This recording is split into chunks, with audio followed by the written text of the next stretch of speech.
What's up, guys? It's Cam here. 大家好，我是凯文。我已经很久没有更新视频了，大概有3周了吧。然后我就想说，跟大家分享一下，在整个疫情期间我的一些个人情况以及一些想法。我呢是在12月份的时候买了一个来回的机票，从上海到新西兰，1月份走，然后2月份回。然后当时去新西兰的时候，国内还没有任何关于疫情的消息，反正网络上是没有了。然后我就像一个普通游客一样，从上海飞到了新西兰。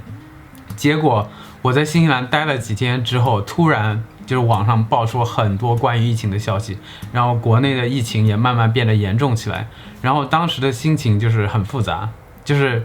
我不知道自己应该感觉到幸运还是感觉到愧疚，因为我的亲人包括我的朋友都在国内，然后我一个人在新西兰逃过了疫情，然后就是真的一种很复杂的感情。然后我的机票呢是2月20号回去，然后我就在新西兰待到快要2月20号的时候，然后新西兰跟澳大利亚就表示要封锁中国嘛，就是14天内在中国待过的游客反正都不能来这样。然后他们就开始取消了大量的航班，猜怎么着？我的2月20号的航班也被取消了，然后就一直在新西兰待呀，然后待到反正3月初的时候，就疫情开始反转了嘛。然后我记得就是其他国家就最严重的是意大利嘛，然后就变得非常严重，包括美国、澳大利亚就先后被中国列为了就是比较严重的一些国家，然后你回去的话要集中隔离什么的。然后新西兰呢一切都还好，然后病例呢也很少，也很安全，然后我就继续在这里待着。但问题是我有签证的问题，我虽然拿的是新西兰5年的多签，但是每一次进来只能最多待3个月，所以我如果继续待下去，我的签证就要过期嘛。因为当时的情况是国内输入疫情很严重，所以我没有打算回国嘛。然后在新西兰也挺安全的，我就打算先待着。结果我就给移民局打电话，给他们发 email 什么的，然后都没回，打电话挂了3个小时没有人接，然后也不知道我的签证能不能被延期这样。然后当时就比较焦躁吧，就是不知道要回国还是继续待。继续待的话也是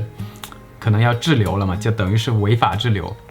所以的话我就想说，好吧，我先买机票吧。然后我就查了从新西兰到上海的一些机票，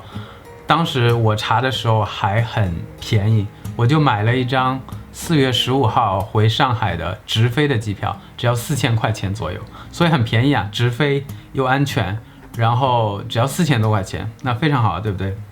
结果就在我买了票之后的几天内，新西兰突然就疫情开始有一点变得严重起来，然后政府就明显意识到这个问题，马上就拉起了3级警报，在48个小时之后呢，又拉响了4级警报。4级警报就是要封锁边境了，所有航班只能出不能进，然后所有的人要求在家里居家隔离，然后除了一些超市之外，所有的商店都关门了，然后所有的机票瞬间水涨船高，马上涨到了2万左右。然后就庆幸我当时买的还是4000块的机票，还是直飞，我就觉得我的运气还挺好的，对不对？然后接下来呢，又发生了一件让人揪心的事情，就是我们国家突然宣布要禁止一切外国人入境嘛，因为要严控输入。因为我记得上海跟北京的就是边境已经扛不住了，因为就是工作人员都很辛苦，然后人数根本都不够，所以最终决定是要封锁边境。但我们还是可以回去嘛。但后来又发了一个通告，是说每一个航空公司每一周对每一个国家只能有1个航班，所以我就去查了一下我的航班，就是周1有1个航班，周3有1个航班，我买的是周3的，所以我有50%的几率是回不去。然后我还在想说，周1的航班跟周3的航班，周1的是先卖的，他们应该会先保护先卖的那个航班吧。然后我就觉得完了，我连50%的机会都没有。结果今天早上我一看那个东航发出来的一个消息嘛，说周3的航班可以飞，然后我就觉得我靠，我好幸运，我只花了4000块钱买了直飞的航班，还被保住了，就是感觉很幸运，但同时又觉得心情很复杂，你知道吗？然后接下来我又看到一个新闻，是说所有入境的人，好像是从今天0点起吧，所有入境的人都要集中隔离。所以的话，我本来新西兰不是重点国家嘛，重点疫情国家，我可以回去，然后在家里撸猫过14天就可以了。然后现在的话要被集中隔离14天，也不能算是一个坏消息吧。第一是这样比较安全，第二的话，我可以在集中隔离的地方可以拍一些视频嘛，然后给大家看一下集中隔离地方的酒店，包括伙食，包括就是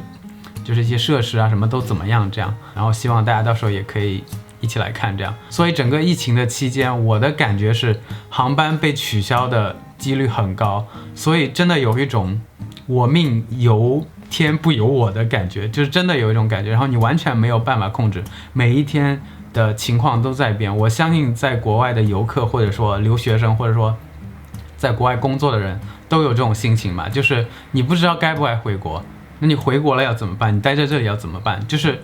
你有很多复杂的情绪，但是根本就不受你的控制。然后我最近都是待在家里，然后看看新闻，看看电影，然后偶尔看看一些经济学的东西，充实一下自己。写了很多就是那种剧本，我也不知道怎么拍，因为在家里也没有朋友可以拍。我在新西兰也有一些朋友，本来可以一起拍一些短剧什么的，现在也拍不了，所以我最近都没有更新，只是乖乖的待在家里。那这就是我最近的一些情况，然后给大家更新一下，不然大家可能会觉得凯文你3周没有发视频，到底在干嘛？算是给大家一个简单的更新跟交代吧。最后呢，要感谢很多人就私信我关心我的安全的问题，非常非常感谢。然后也希望所有在国内国外的朋友们都能注意安全。那今天这个更新就到此为止了，我们下个视频再见吧